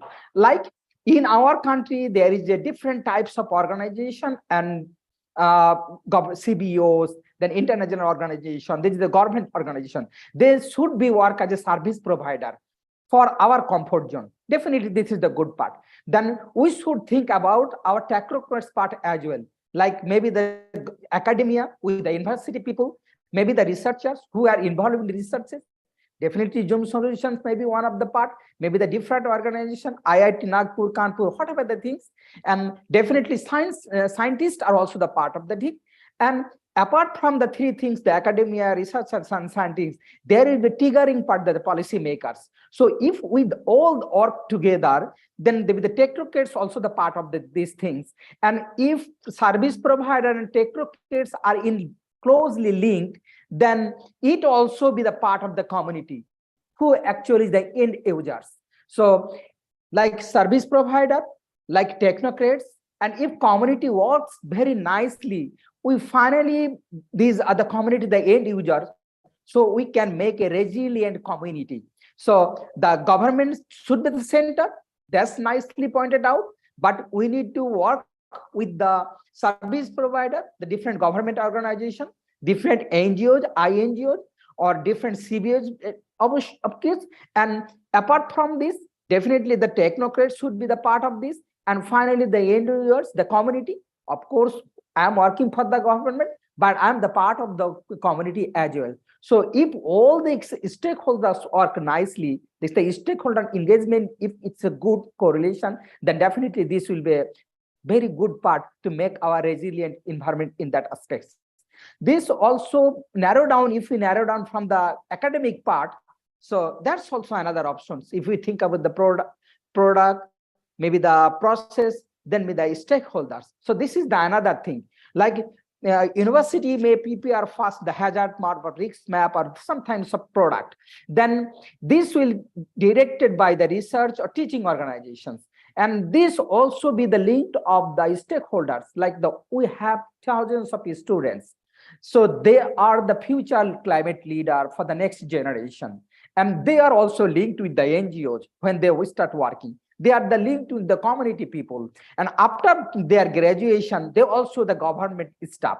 So if these three things, the university from this is the narrow down one, on the one of the key stakeholder, they also have very quick link with the community as well. So if these types of things work very properly, definitely we will get another resilient community. So this is another part. So this is the upper part. We think about the global work, and if the narrow down part, I am the university, maybe the researchers another part, they will work another way. Maybe the NGOs, they will work another way. Maybe the CBOs, they will also work something like this. This is the globe. This is the one kind of model to make the community people, make the government to bridge their link. And the third part is very importantly, this is my request, because we are very happy when we see good foods in the table, but we often forget how these foods come in our table. So the production procedure, marketing procedure, and cooking procedure, all are lots of energy involvement. But when we think, not thinking about the people who are in the lab or behind, they are struggling for the foods. So the part is, don't waste food. How much you have, please consume. If you more, please share it to your neighborhood. Because if we think the neighborhood, there is a 100-storied building, but behind the 100-story building, there is a slum. So if we share the food that are excess from our house, it could be one of the solutions to make the resilient community. And finally, the third things, if you want to go fast, definitely you can go fast and go alone. But we need to think about this. We don't want to go alone. We want to go far. So let's go together. So if we go far, we need to work together. We need to think together. And if we think globally, definitely we should do work locally. So the main part is think globally, but work locally. This is all of the things from my part. I'm really sorry to break the schedule because I have another business meeting. That's why I'm requesting Tanushree ji to maybe the well ahead. And I'm very much happy to be the part of the program. And I'm always looking forward to working with you. And thanks to the participant, thanks to the listener who listened to me. If anything is good for you, please keep it and act in your daily life. Thank you very much. Thank you, Dr. Saab. And you and Dr. Panda has rightly placed that since we have committed for net zero emission, and there are a lot of work which are happening globally, but there are two parts: global climate change and global climate effort, but its impact are local. So at local level also we need to work together. We need to think for other people also who are left behind. It's not just we can think of ourselves as an individual. If we want to mitigate the impact of climate, it should be at the community level. And agriculture is one sector which is getting harshly affected due to the changing climate. But now each and every person around us is now feeling the changing impact of the climate, as Dr. Garima has mentioned, the way urbanization is happening and its impact in the on the people's life. We are not able to segregate between the difference between the urban villages or the rural villages and how they should adapt to their basic practices of agriculture. And even the people around us, like even us in our day-to-day life, if we use a bucket of water to take bath or if we use shower to take bath, that makes a difference, and we are able to contribute to the water sector in that sense. If we segregate the blue-green garbage in our kitchen, that's one small effort. We will be able to contribute to minimize the impact of greenhouse gas. So thank you, Professor Saab, for your insightful. Ma'am, just 1 minute. Yes, sir. Yeah. Anurul Saab, thank you so much for your wonderful talk. You. And we all know that Bangladesh is doing wonderfully well with respect to this mitigating the climate change issues and things like that. My only request with you, sir, that request for that submission of ideas and papers for that mission LiFE, and specifically that issue that you mentioned, sir, in your presentation, that saving soil. Mm-hmm. So how to nudge the local farmers with respect to changing their behavior, not to go to that brick makers for short-term gains, because in the end they are losing 10 to 15 years time to again refertile their remaining lands. So how to change their behavior, sir? That way, that this can be a wonderful idea if you can make one small project kind of a thing, and in that Google form, if you can submit to NITI Ayog sir here, we'll be very much thankful, sir. Thank you very much. Definitely, I will. Yeah, this is one idea, sir. And other research scholars who are working under you, sir. So 4 or 5 ideas I expect from you, sir. Thank you, sir. Yes, definitely. 31st December last date, sir. Yeah. Please allow me to loop. Definitely, yes, I will be very much happy to be the part of this. Nakul ji, thank you very much. Tanushree ji and Panda ji and all of the audience who are with this. Thank you very much. Be safe and stay well, and definitely reduce or minimize the loss of food and other things, the daily consumables. Thank you very much. Thank you. Bye. Now I would like to invite Professor Chandan Ghosh for his special address. He is professor and head Resilient Infrastructure Division, National Institute of Disaster Management, Ministry of Home Affairs, Government of India. Ghosh sir is a civil engineer graduate and has done his PhD from Japan, and he has been serving NIDM, Ministry of Home Affairs, Government of India. Professor Ghosh work in the area of earthquake geotechnology, reinforced earth seismic microzonation, ground improvement technique, and he has published more than 135 papers in reputed journal and conference proceedings. So, Professor Ghosh, you are with us now. Ghosh, Yeah, sir? can I get the share screen command? Yeah. Screen quickly, I'll share only a few slides for 10 minutes. Sure, sir. First of all, thank you for such a lively webinar, which we have adapted to our bloodstream as well as in our nerve center also, connecting with everyone all over, and especially seeing that dynamic mood of especially the team, Zone4solution, Tanushree and Nakulji, and overall above that, the mission from NITI. Mission LiFE from NITI, that I can see a very, very great role that now our Ashish Pandaji has taken over, Dr. Ashish Panda.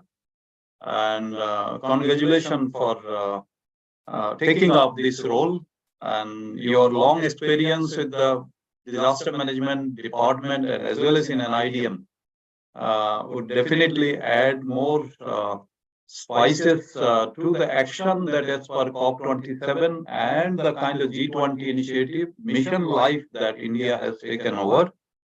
And so it looks that after such Bharat vision, and after many such mission mode, more than 70 plus mission and 70 plus ministry taking up multifarious activity across the, now we say that we are not confined to a nation or locality or block or panchayat level. When such kind of congregations are there, so we are globally present, and so our vibrancy and actions are equally taken up across the globe through this media, through this NIDM, NITI Ayog, Zone4, and all across together to our participants. So I just quickly share a few slides and then take it just maximum maybe 10 minutes, or you can stop me wherever you want. Okay. Is this slide visible? Yes, sir, please. Okay. So this is my most favorite things, that where technology and then nature-based solution and adapting climate change that can take us together to live in this earth, or to cohabit in this earth potentially and better way that we can do together. So technology versus nature-based solutions to adapt to climate change. Because we are living in a cozy, I am sitting in Calcutta, and I would like to share some of the very live scenario that I'm facing, or I'm taking over here last 3-4 days. One thing is, we all need food to our needs, but we often mention 1960s revolution, that green revolution that has taken place, and we have become self-sufficient in food production. But of course, storing them with a sustainable manner again, storing them, cold storage are not enough. A lot of them are getting wasted, and a lot of other mechanisms are involved to keep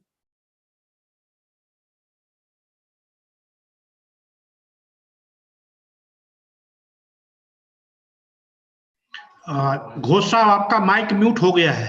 हाँ sir, unmute कर लीजिए please. Sorry. Yeah, now it is okay. Is it okay? Okay, sir. Okay. So we are self-sufficient in food production for the last 50 years, and at least we have scored a great point in that. but whatever shortages and demand and supply and chain that which is required, especially storing the food in a cold storage, has become a very economically unadoptable mission, and because of that, recent turmoil that we have faced as a country. So one thing is food production, just we have increased by 3, 4, 5 times because of the technology that is involved in the agricultural area. On the other hand, while we are taking into a sustainable mission, then how much we are using our biomass to such extent to this manner, making a photograph of making some kind of, cottage industry people, that we are having a lot of every state district, they have got, especially terracotta, Madhubani, print, and such kind of things makes a livelihood of millions, billions in our country.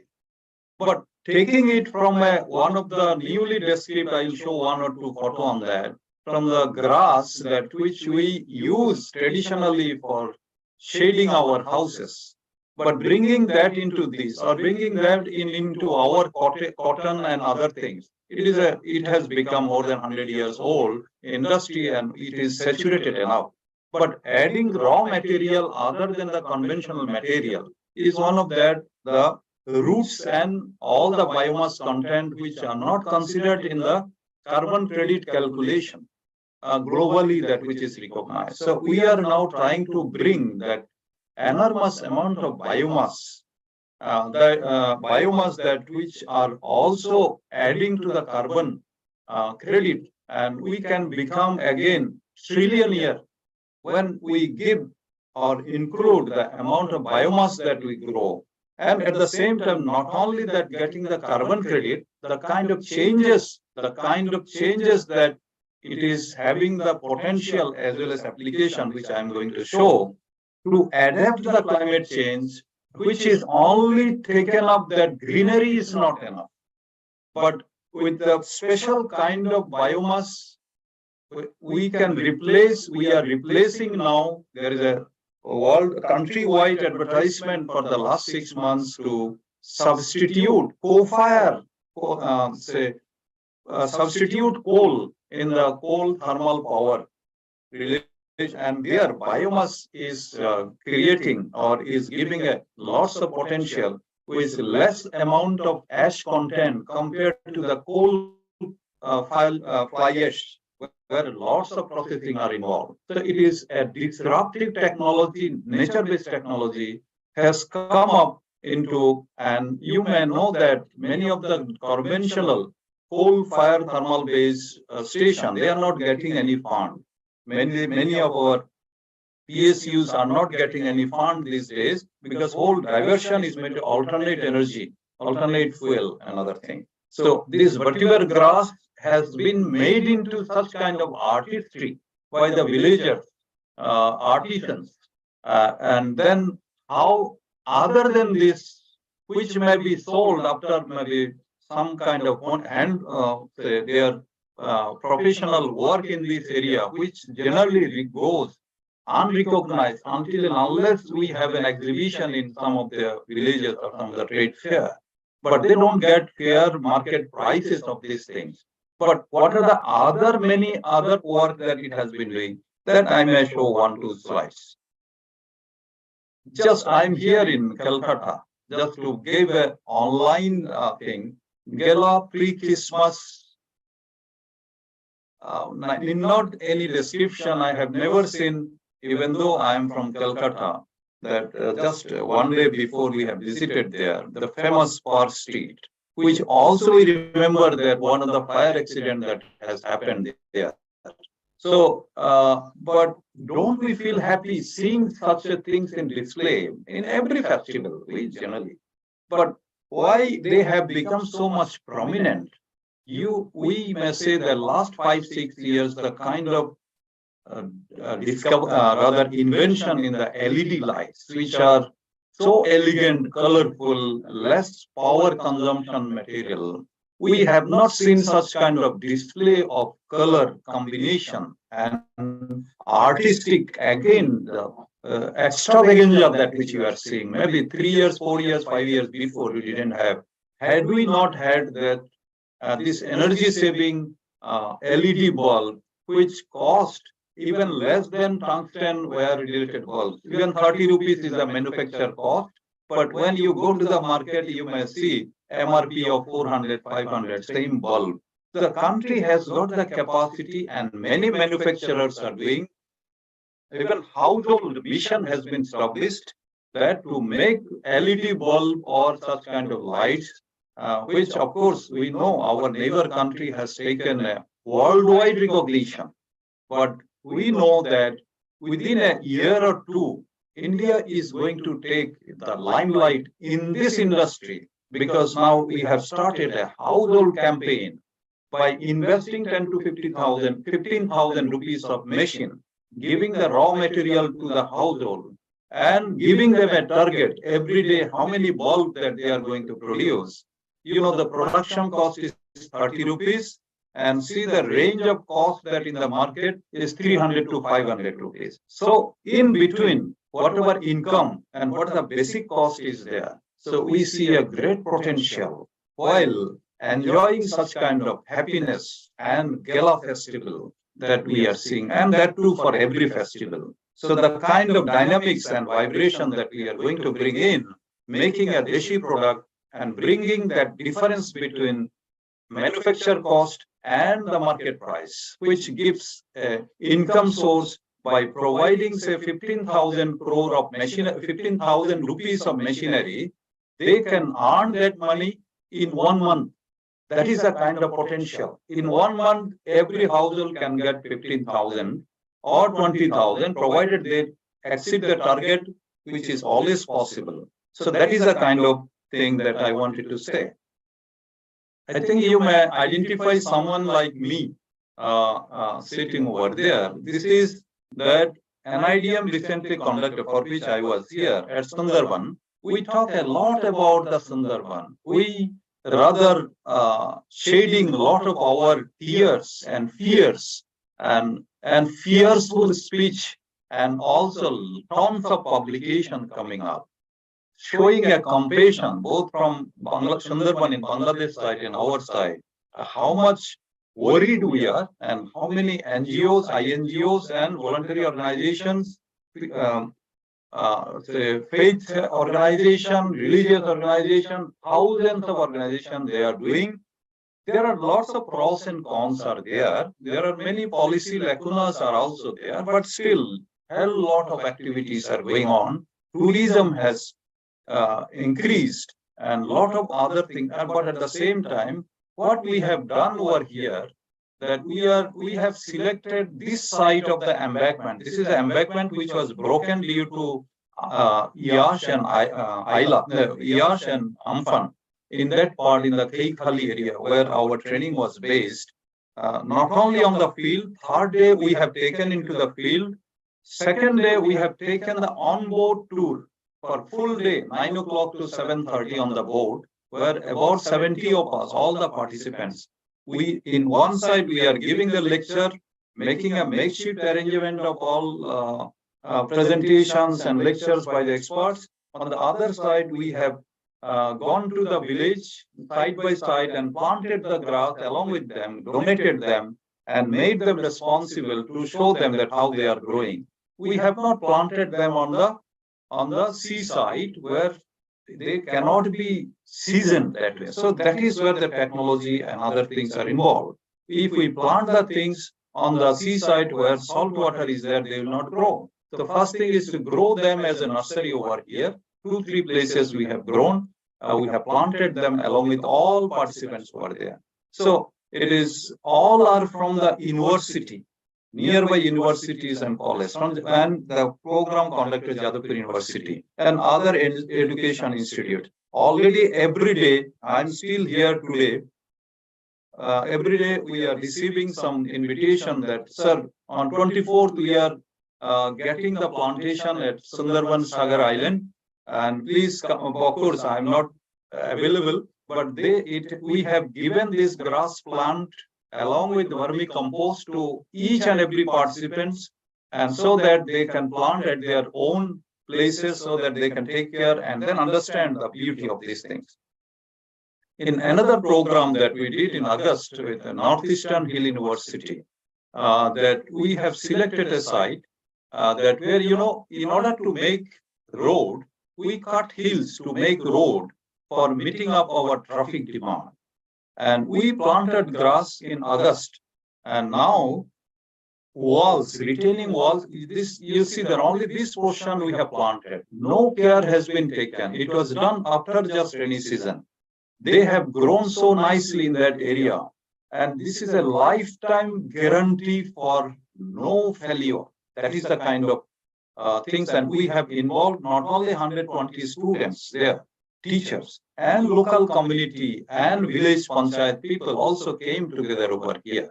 Only this portion we could grow, but unfortunately, this is being now dismantled. This is the latest photograph 3 days before, because National Highway Authority has decided to construct 20-meter high retaining wall, which will be worth several crores.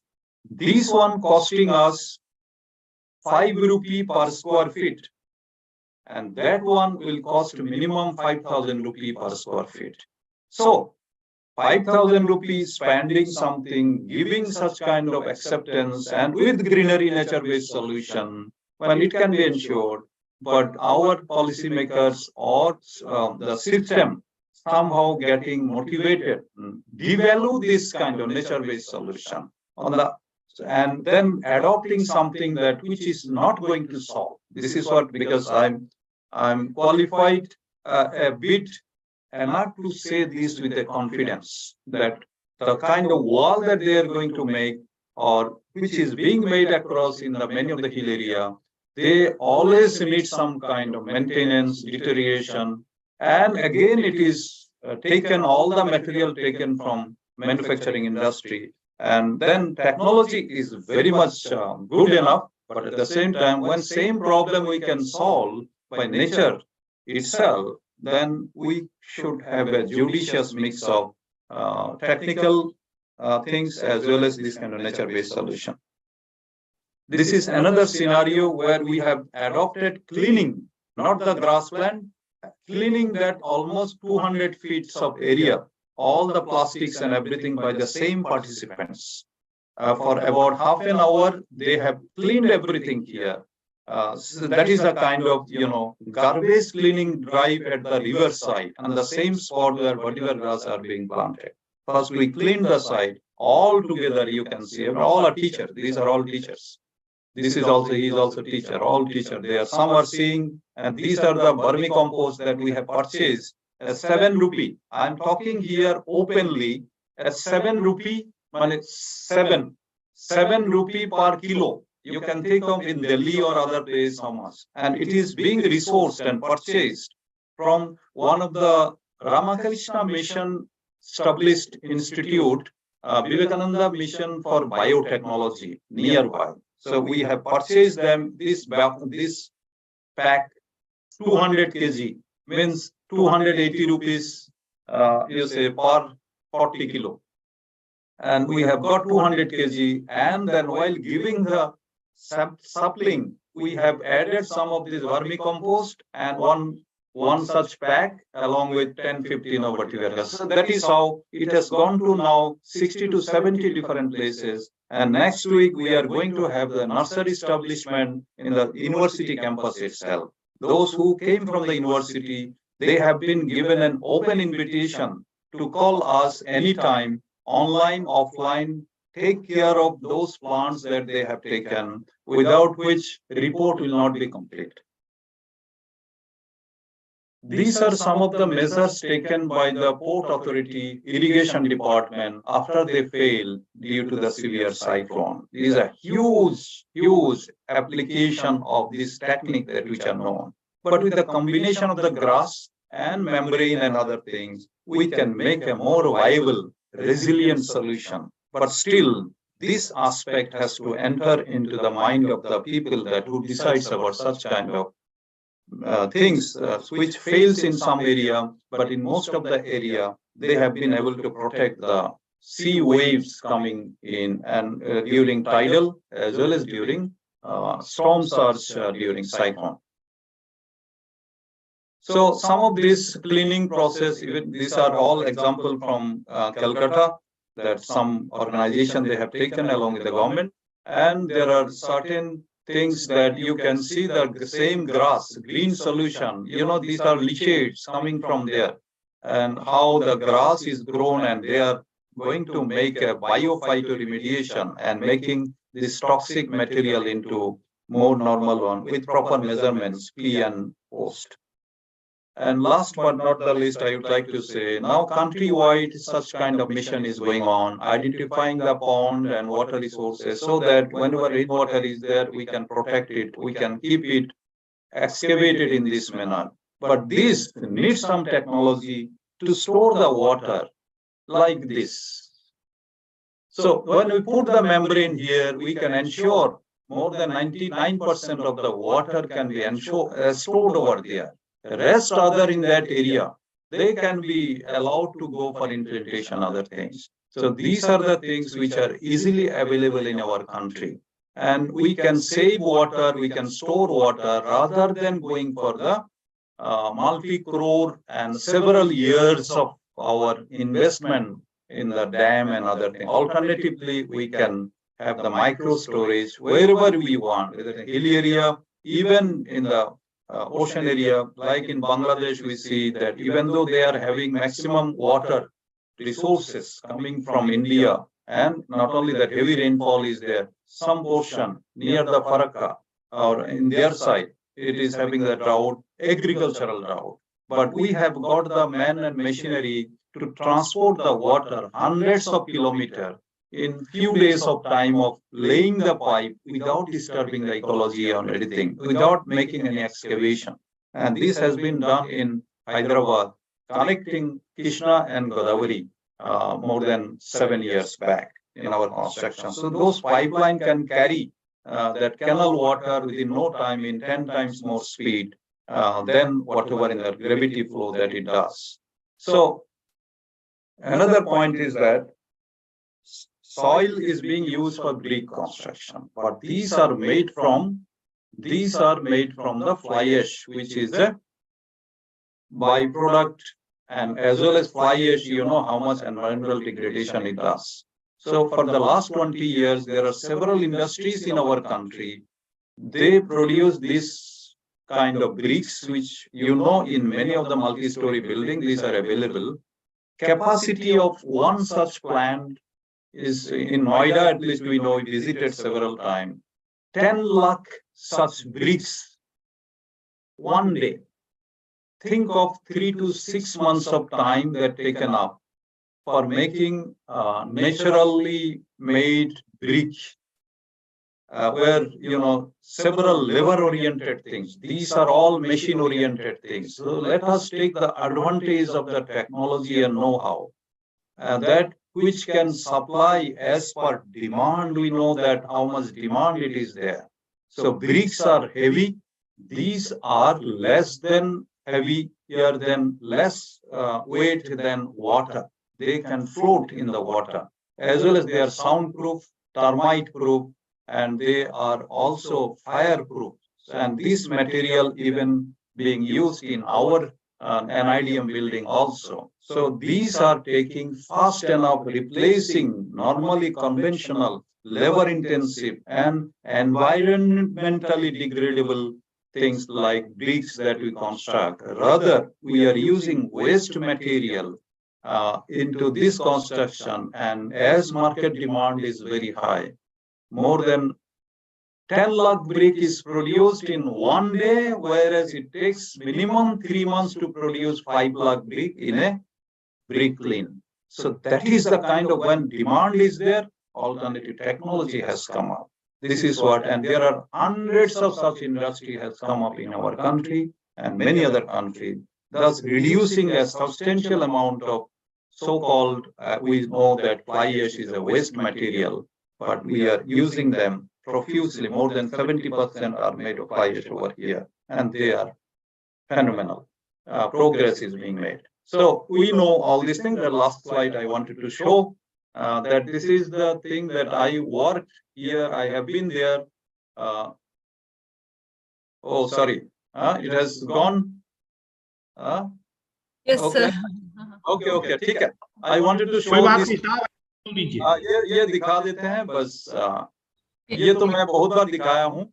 How to take the things rather than giving lecture, and how to take the things on our own level. That this is one of the examples, like I have shown in Nehu and in Goa Beach, or even in West Bengal, in Jadavpur University, Sundarban.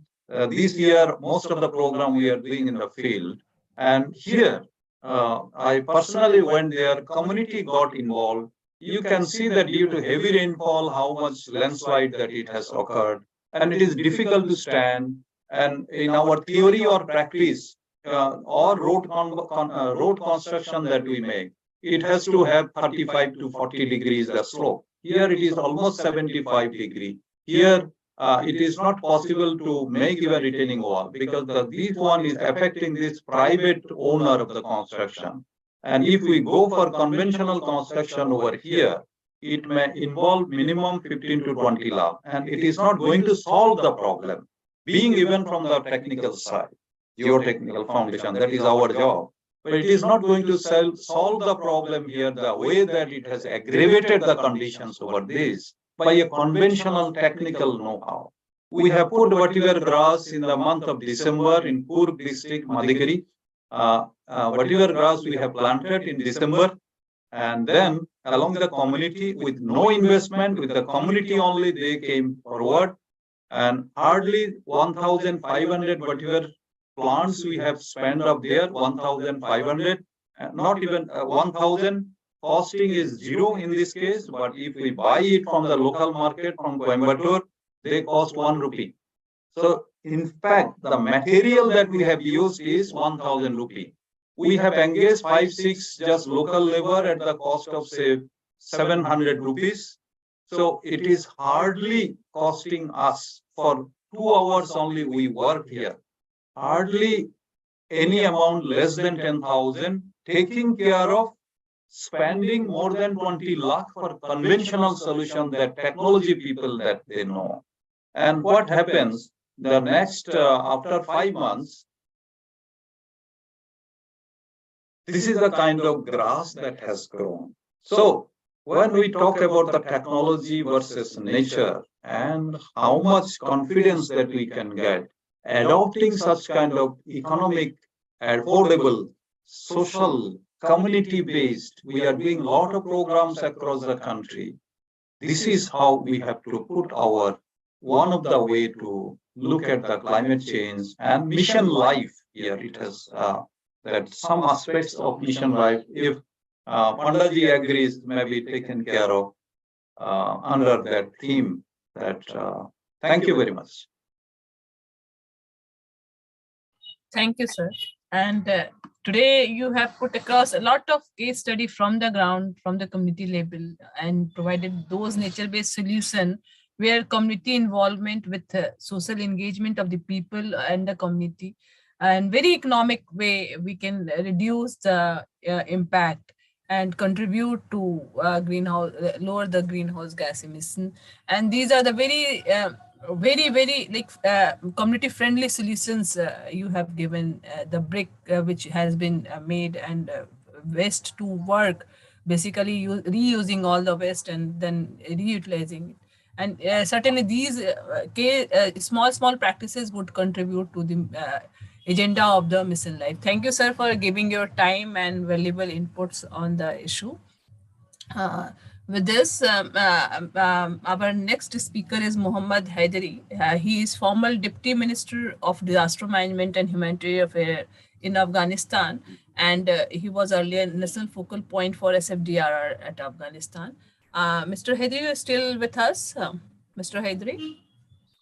Yes. Yeah. Thank so I welcome you. I welcome you, and over to you, sir, for discussing on the impact of changing climate on the environment. Over to you. Thank you. I'm not want to talk more. This is a long time that I was not in this panel. I'm happy to see a lot of friends from the disaster management community this night. I was deputy minister in Afghanistan, yes, but now I'm back in school. I'm in University of Georgetown in Washington, DC, and now it's time 2:27 early morning, midnight. And I'm very happy that I'm here, and thank you from all the participants and distinguished professors. So I used a lot from their presentations. So because I have not any responsibility now from Afghanistan, and I cannot talk on behalf of the government, but I have some content to share from Afghanistan environment issue. It's around, as you told, that it's around more than 8 years I work in Afghanistan in government in disaster management. I was deputy minister, I was acting minister. So that was very challengeable time for me. So I worked, to that time I worked with NDMA very closely, especially with Kamal Kishore. And I had a very good and close cooperation with NDMA. And also I was the focal point of SARC, focal point of Sendai. So I can say that I was the founder of the Crisis and Disaster Management Agency in Afghanistan. So with developing of a system and you know, the coordination with the stakeholders. So we made an agency in Afghanistan by name of Afghanistan National Disaster Management Authority. So before, when I entered in this office, it was completely out of work, but I kept it this office back alive and going to introduce to the world. So, and lastly, the Disaster Management Agency was a function as one of the major ministry in Afghanistan, in the government of Afghanistan. So now it is a big ministry. So not now, 1 year back, the time that the government was not changed.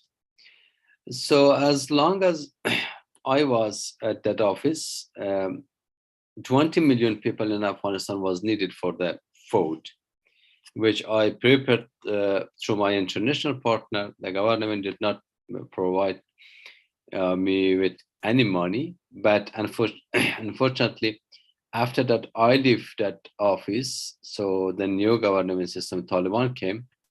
Recently, the report that showed that 97 of the people of Afghanistan need food urgently in the Taliban government. So this meant a human crisis is coming in this cold winter, with 97% of the people need for the immediate food, and more than 5 million we have internally displaced.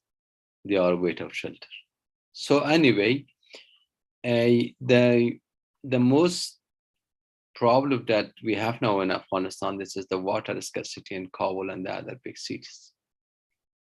And the decades of wars and insecurity, and also with the climate change issue, have destroyed many water facility and infrastructure in Afghanistan. Now, in this government system, most of the engineers and technical personnel have often migrated or left the country. In Afghanistan, with big economy, need more resource for reconstruction and the optimal management of the water construction in the major challenge.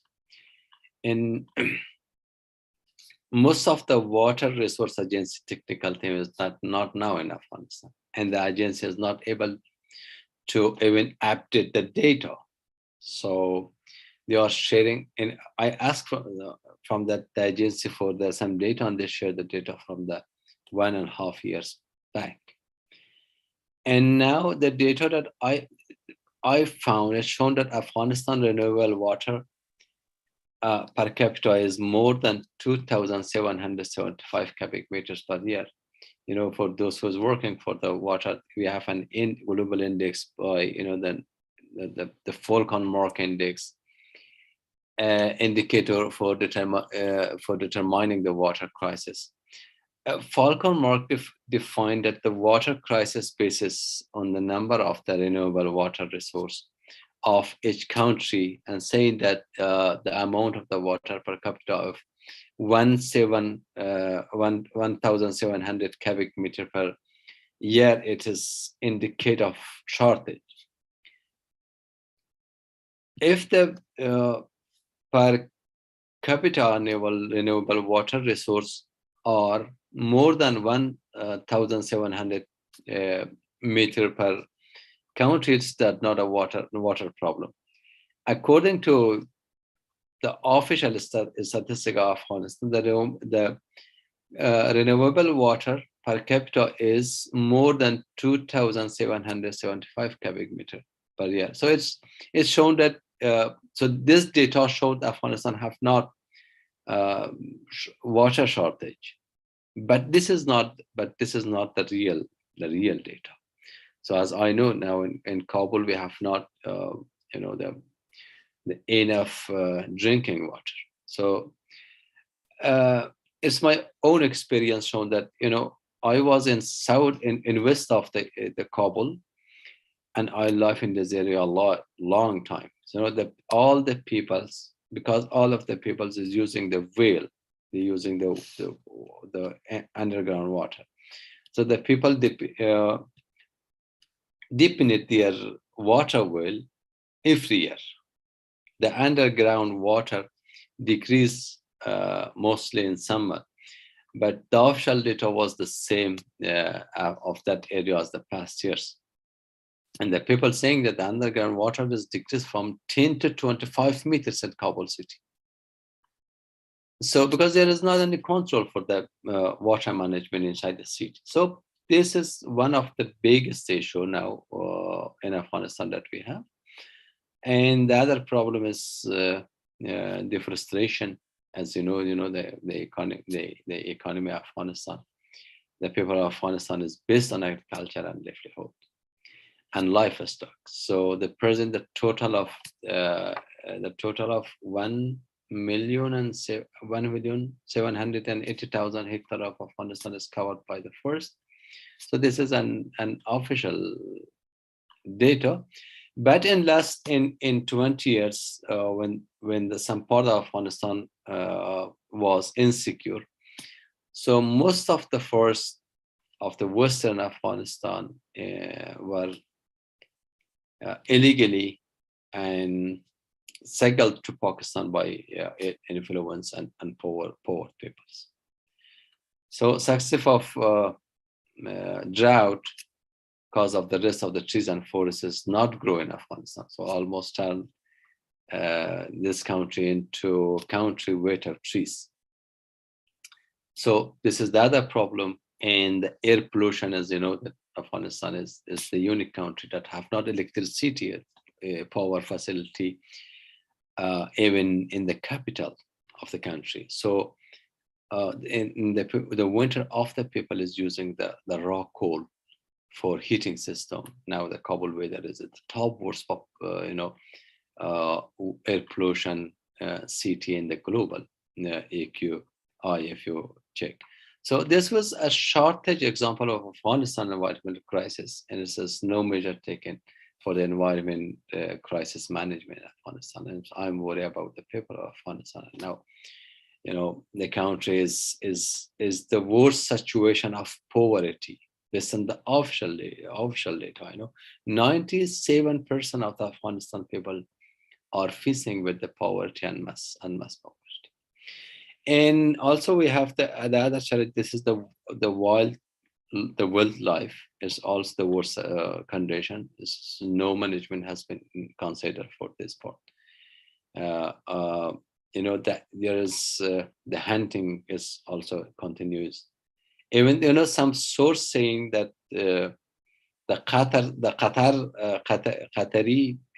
traders and businessmen came to Afghanistan, the part of Afghanistan in Nimruz province, the desert, and they are hunting Afghan rare birds. So, and they are enjoying from the hunting.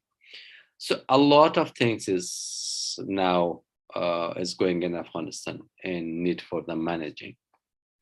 So I talk about something to show my presence here. So I will be available at the next time, anytime that you want. And I will be more happy to can support and work with Zone4solution. So, and I want to thanks from Mr. Nakul and their cons team. You provide very good opportunity during the COVID and now. So this is very good platform to we discuss with each other and learn from the professors and experts here. And now I'm in Georgetown University, and also I'm working with USAID in disc of funding Asia and Pacific. So in any project that I can support Zone4solution or any other NGOs, so I'm here. And my contact details is with Nicole and their teams. Thank you very much. There is very midnight.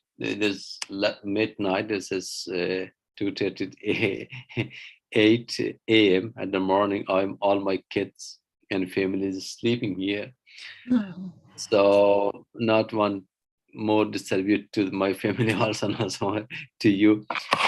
Thank you to having me here. Thank you very much. Thank you, Mr. Hadri, and thank you for taking out time at this moment. And I hope you also got benefited from the discussion held from our senior officers from NIDM and NITI Ayog.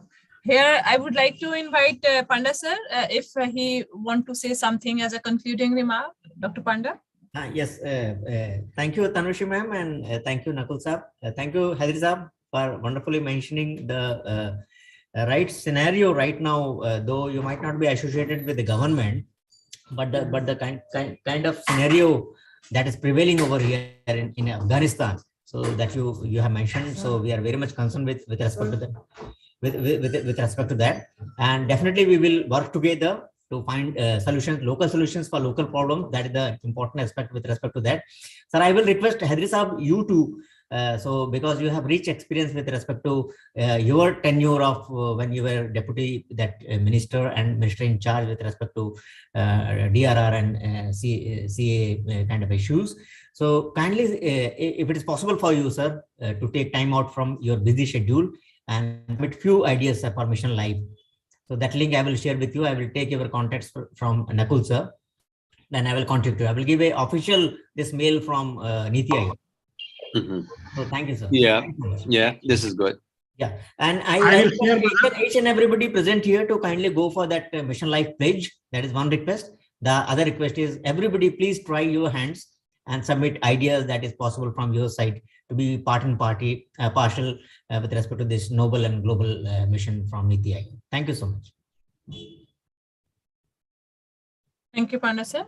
Now I will like to invite Mr. Nakul to give final vote of thanks since we are already running late. Yeah, we are already running late. So, but I can say everybody contributed very well, and we will jointly move this life mission ahead, because it's a mission of our Pradhan Mantri for the armed public, for the local community. So we all together work to move this mission ahead and reach to the desired goal.